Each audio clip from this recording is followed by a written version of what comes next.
कहानी की शुरुआत होती है रेमंड नाम के एक बेहद आलसी लड़के से, जो इस वक्त फिशिंग करने के मूड से एक लेक के किनारे आकर बैठा। अभी अभी स्कूल में रेमंड की जमकर बेइज्जती हुई थी और अब वो सबको 4-5 अतरंगी मछलियां पकड़ के दिखाना चाहता था कि वो एकदम नल्ला नहीं है। जब वो लेक के पास अपनी साइकिल पर पहुंचा तो बहुत सारी चिड़िया उसे रास्ता दिखाने लगी, मानो उसे किसी खास जगह तक ले जाना चाहती हूँ। तभी उसे एक बड़ा सा मेंढक दिखा और वो उसे पकड़ने भागा, लेकिन मेंढक झील में कूद गया। अपना कांटा पानी में डालकर वो लेक के किनारे पर ही लेट गया और जोर जोर से बोलते हुए सोचने लगा कि बस कुछ ऐसा हो जाए कि जिंदगी में कुछ ना करना पड़े और सब कुछ मिल जाए जो भी चाहिए हो। उसके इतना कहते ही उसका फिशिंग वाला कांटा अपने आप ही खिंचकर एक अजीब सी चीज में जाकर फंस गया। उसने खींचने की कोशिश की और जब उसने ध्यान से देखा तो एक अजीब सा जीव सामने आया। रेमंड अब पेड़ों के पीछे छुपते छुपाते उसके करीब जाने लगा। वो समझना चाहता था कि ये चीज क्या है। उसने जीव की तरफ पत्थर फेंका तो उसने पत्थर को पकड़ लिया। फिर वो बोलने भी लगा। उसने अपना नाम बेली बताया और कहा कि मैं एक जादुई घिया हूँ। पहले तो रेमंड डर गया, लेकिन फिर उसे दादी की कहानी याद आई। वो अक्सर उसे जादुई घिया की कहानी सुनाया करती थी, जो अपने मालिक की हर एक इच्छा को पूरा कर सकता है, बिल्कुल एक जिन की तरह। तब उसे समझ आ गया कि ये जीव उसे नुकसान नहीं पहुंचाने वाला। बेली ने कहा कि वो रेमंड की हर इच्छा पूरी कर सकता है। रेमंड को इस बात पर यकीन नहीं हुआ। उसने कहा, अगर सच में तेरे अंदर पावर है तो एक मछली अपने आप मेरी बाल्टी में आ जाए। रेमंड ने थोड़ा देखा, लेकिन कुछ हुआ नहीं, इसीलिए वो वहाँ से निकलने लगा कि ये बकवास कर रहा था। तब बेली ने बताया कि पहले एक शर्त माननी पड़ेगी तुझे। शर्त ये थी कि रेमंड किसी को भी उसके बारे में नहीं बताएगा। अगर लोगों को पता चल गया तो लोग उसे पकड़कर जबरदस्ती अपनी सारी इच्छाएं पूरी करवाने लगेंगे, जिससे उसकी जिंदगी बहुत बेकार हो जाएगी। रेमंड ने वादा किया कि वो इस बात को राज ही रखेगा। इसके बाद बेली ने अपना जादू शुरू किया। झील की सारी मछलियां हवा में तैरने लगी। बेली ने कहा कि जो मर्जी मछली चुन ले और फिर रेमंड की पसंद की मछलियां उसकी बाल्टी में रख दी गई। फिर उसने कहा कि अगर कुछ खाना मिल जाए। बस इतना सुनते ही बेली ने रेमंड की सारी पसंदीदा चीजें जादू से बना दी। वो उसके आसपास घूमने लगी। रेमंड एक एक करके सब कुछ चखने लगा। खाना खाते हुए रेमंड सपने सजाने लगा कि बस अब तो कुछ नहीं करना, जिंदगी भर आराम से एकदम मजे से जीऊंगा मैं। अब रेमंड को थोड़ा और समझने के लिए कहानी वक्त में पीछे जाती है। इस वक्त रेमंड दुनिया को बचाने का सपना देख रहा था। जब पृथ्वी पर एक बहुत बड़ी मुसीबत आ गई तो रेमंड अपनी स्पेसशिप में गया और सबको बचा लिया। लेकिन तभी अचानक उसे अपनी दादी की आवाज सुनाई दी और फिर भाई साहब नींद से जाग गए। उसकी छोटी बहन सोफी भी उसके ऊपर चीख रही थी कि स्कूल के लिए उठना पड़ेगा अब। सोफी ने याद दिलाया कि उनके माँ बाप एयरपोर्ट जा रहे हैं। रेमंड तुरंत उनसे मिलने भागा और अपने माँ बाप से कहा कि ऑल द बेस्ट, ध्यान से जाना।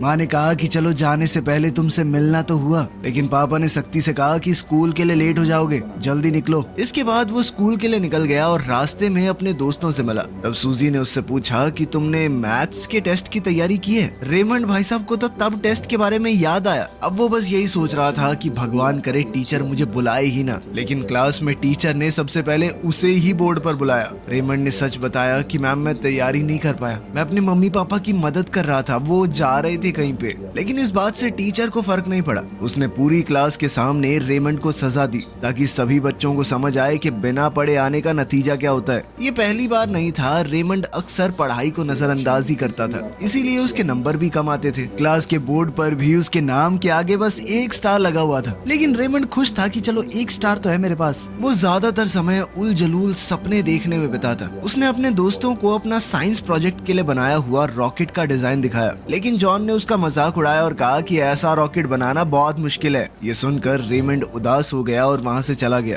घर पहुंचकर उसने सुना कि दादी सोफी को एक जादुई घिये की कहानी सुना रही है, जो हर एक इच्छा को पूरी कर सकता है। रेमंड ने ये कहानी न जाने कितनी बार सुनी हुई थी, तो वो इसे नजरअंदाज करके अपने कमरे में चला गया। उसने एक जगह बैठकर होमवर्क करने की बहुत कोशिश की, लेकिन बार बार नींद की झपकी आ जाती। फिर वो मछली पकड़ने उसी लेक पर पहुंच गया जहाँ से कहानी की शुरुआत हुई थी। खैर बेली का जादू से बनाया हुआ खाना खाने के बाद रेमंड ने आसमान की तरफ देखते हुए कहा, यार मैं हमेशा से उड़ना चाहता था। इतना सुनते ही बेली ने जल्दी से थोड़ा दूर जाकर जादू से एक प्लेन बना दिया और कहा कि मास्टर बैठो इसमें। बेली ने पायलट सीट पर बैठकर प्लेन को उड़ाया और आसमान से अपने शहर का नजारा देखकर रेमंड बहुत खुश हुआ। वो आसमान में पक्षियों के साथ उड़ रहा था। रेमंड की सपनों भरी दुनिया असलियत में बदलने लगी। उसने बेली से कहा कि मुझे स्कूल ले चलो ताकि मैं अपने दोस्तों को पकड़ी हुई मछलियां दिखा सकूं।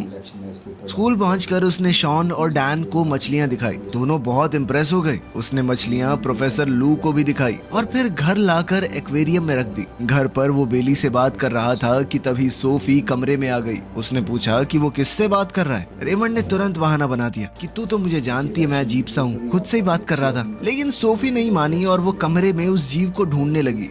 सोफी बेड के नीचे घुसकर बेली को पकड़ने की कोशिश करती रही। बेली भी बचकर भाग रहा था। सोफी उसकी तरफ लपकी और उसने सोचा कि मैंने बेली को पकड़ लिया, लेकिन ये तो दादी का पैर था। इसके बाद दादी ने उसे बेड से बाहर निकाला और अपने साथ नीचे ले गई कि पढ़ने दे भाई को। उनके जाने के बाद रेमंड ने बेली को ढूंढा। बेली कंबल के नीचे सो रहा था। खैर अगली सुबह रेमंड लाइब्रेरी गया और हैना से एक किताब लेने की कोशिश की, लेकिन हैना ने बताया कि वो किताब नहीं मिल सकती क्योंकि फ्रेड जिसे वो पसंद करती है उसने पहले ही किताब को रिजर्व कर लिया था। रेमंड ने हैना से कहा कि यार वो किताब बहुत जरूरी है, मुझे बायोलॉजी का टेस्ट है, उसकी तैयारी करनी है, इस बार फिर से पनिशमेंट मिलेगी वरना। लेकिन हैना ने देने से मना कर दिया। ये सुनकर रेमंड बहुत परेशान हो गया। तब बेली ने मदद करने का फैसला किया। उसने अपनी जादुई ताकत से वो किताब सीधा रेमंड के बैग में पहुंचा दी। जब रेमंड ने देखा कि ये किताब उसके बैग में आ गई है तो वो घबरा गया। उसे डर लगा कि अगर किसी को पता चल गया कि ये बुक उसके पास है तो सजा मिल सकती है उसे। अभी अचानक शॉन पीछे से उसके पास आया और रेमंड डर गया। शॉन ने उसे चेस खेलने के लिए बुलाया। रेमंड ने कहा कि मुझे पहले एक जरूरी काम करना है। उसने किताब चुपके से लाइब्रेरी से बाहर फेंक दी और बेली से कहा कि इसे उड़ा के वापस भेज दे। इसके बाद वो शॉन के साथ चेस खेलने लगा। चेस खेलते वक्त रेमंड ने मजाक में कहा कि बेटे हराऊंगा तुझे,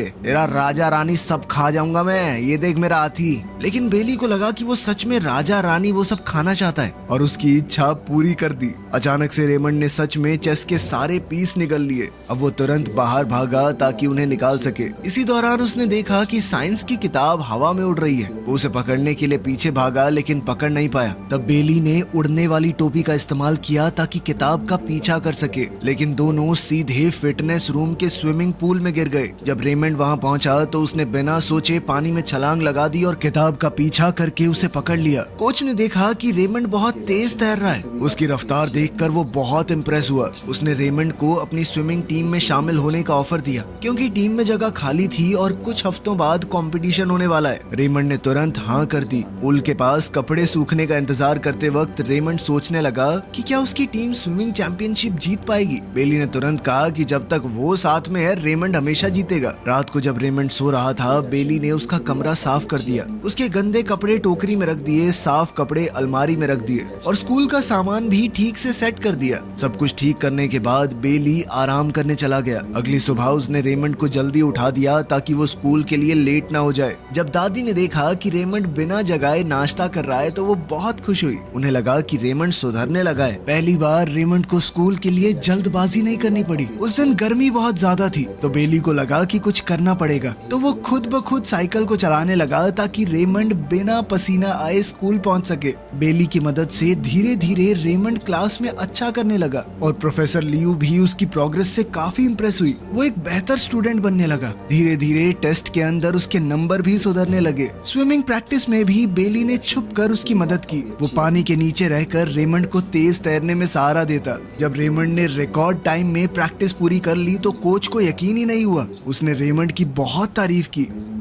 उस शाम खाना खाने के बाद रेमंड ने अपनी रॉकेट की ड्राइंग देखी जो उसने स्कूल के साइंस प्रोजेक्ट के लिए बनाई थी। उसे समझ आ गया कि जॉन सही बोल रहा था, वो रॉकेट बनाना मुश्किल है। वो हार मानने वाला था कि तभी बेली ने एक नया डिजाइन बना दिया, लेकिन रेमंड ने देखा कि नया डिजाइन तो और भी ज्यादा मुश्किल है। इसलिए बेली ने अपनी जादुई ताकत से एक रोबोट डॉग बना दिया। अगली सुबह रेमंड उसे स्कूल ले गया और अपना नया प्रोजेक्ट सबको दिखाया। ये गलगोटिया यूनिवर्सिटी वालों ने मूवी तो नहीं देखी हुई। सभी क्लासमेट्स उसकी तारीफ करने लगे। सब हैरान हो गए उस रोबोट को देखकर, लेकिन डैन ने रेमंड के रोबोट को चैलेंज दिया और दोनों के रोबोट्स के बीच में मुकाबला हुआ। बेली जैसे शरीर को हिला रहा था रोबोट भी एकदम वैसे ही चल रहा था। तो इस मुकाबले के लिए बेली एक मेंढक को सामने ले आया ताकि वो लड़ाई की फीलिंग ले सके। जैसे वो और मेंढक लड़े बिल्कुल उसी तरह दोनों रोबोट आपस में लड़े और इस तरह जादू की मदद से रेमंड के रोबोट ने डैन के रोबोट को हरा दिया। लेकिन जैसे ही क्लासमेट ने रोबोट डॉग को हाथ लगाया तो वो हिलने लगा और काम करना बंद कर दिया। एक तरह से टूट ही गया था वो। ये देखकर रेमंड बहुत नाराज हो गया।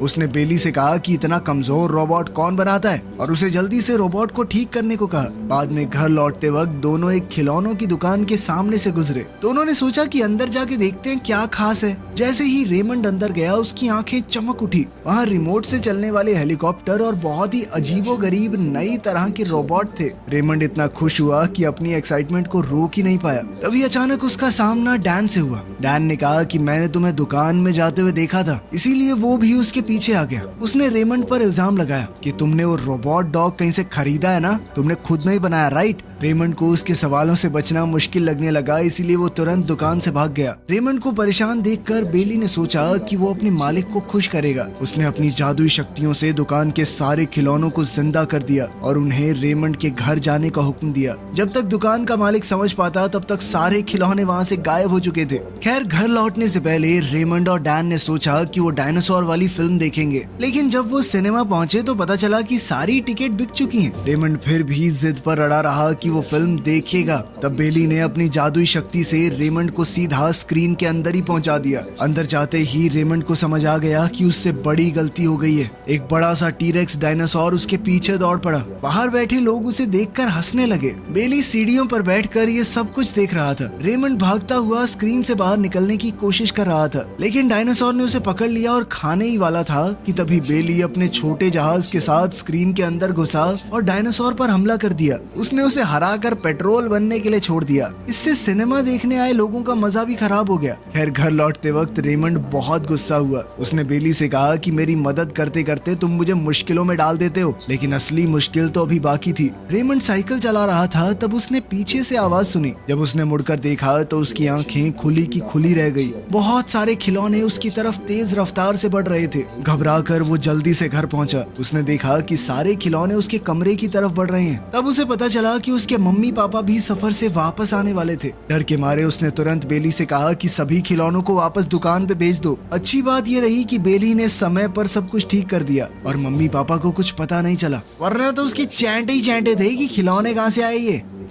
कुछ देर बाद रेमंड के पापा उसके कमरे में आए और उसे ड्राइंग रूम में बुलाया। वहाँ जाकर रेमंड ने देखा कि उसके लिए एक नई साइकिल रखी है। पापा ने बताया कि स्विमिंग टीम में शामिल होने की खुशी में ये इनाम है। रेमंड बहुत खुश हुआ। उसे नहीं पता था कि उसके पापा उसके इस फैसले से इतने खुश होंगे, लेकिन रेमंड को खुश देखकर बेली उदास हो गया। उसे लगा कि मालिक को बाकी सब खुश कर रहे हैं, मैं नहीं कर पा रहा। इसीलिए वो रात भर जाकर रेमंड के मैथ्स के एग्जाम की तैयारी करने लगा ताकि अगले दिन उसे अच्छे नंबर मिल पाए। सुबह जब बेली उसे जगाने लगा तो देखा कि रेमंड खुद ही उठ चुका है। रेमंड ने बताया कि वो एग्जाम देने के लिए एक्साइटेड है, क्योंकि अगर वो मेहनत करके ए ग्रेड ले आया तो मम्मी पापा बहुत खुश हो जाएंगे। जब क्लास में प्रोफेसर लू ने एग्जाम के क्वेश्चन पेपर बांटे तो सब बच्चे तुरंत लिखने लगे, लेकिन रेमंड चुपचाप बैठा रहा। उसे लग रहा था कि शायद ऊपर से जवाब गिर जाएंगे। बाहर पेड़ पर छुपा हुआ बेली खिड़की से क्वेश्चन देखकर मदद करने की कोशिश कर रहा था, लेकिन वो समय रहते कुछ नहीं कर पाया और रेमंड की आंसर शीट खाली ही रही। समय खत्म होने लगा तो रेमंड घबरा गया।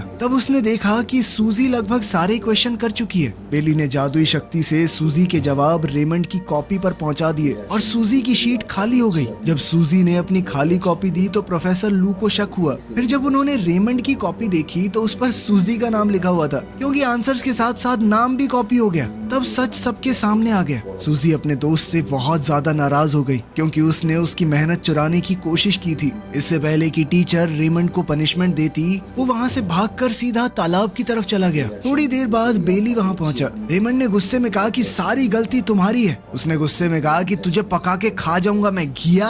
बेली ने उसकी बात मान ली और खुद को ही सजा देने लगा। वो अपने आप आग में बदल गया, लेकिन जैसे ही वो रेमंड के हाथ तक पहुँचा तो उसका हाथ बुरी तरह जल गया। ये देखकर रेमंड को समझ आया कि ये घिया पागल है, हर बार इसकी मदद नहीं लेनी चाहिए। अब रेमंड उस जादुई घिया से बहुत ज्यादा गुस्सा था। उसने चीख कर कहा कि तू एक राक्षस है, जल्दी से यहाँ से चला जा, मुझे तेरा मुंह नहीं देखना। उसी पल बेली का रूप बदलने लगा। धीरे धीरे वो सच में एक डरावने राक्षस में बदल गया। तब उस जादुई घिया ने सच बताया। उसने कहा कि मैं वैसा ही बन जाता हूँ जैसी भावनाएं मेरे मालिक के दिल में होती हैं। अगर रेमंड के मन में गुस्सैले बुरे विचार आएंगे तो उसका रूप भी बदल जाएगा। इतना कहकर वो उस डरावने रूप में रेमंड का पीछा करने लगा। रेमंड डर गया और जोर से बोला कि वो तुरंत चला जाए। जैसे ही उसने ये कहा, बेली फिर से अपने पुराने शांत रूप में आ गया। वो रेमंड से माफी मांगने लगा। उसने कहा कि मुझे एक और मौका दे दो, लेकिन रेमंड अब उस जादुई घिया से तंग आ चुका था। उसने उसे उठाया और वापस उसी तालाब में फेंक दिया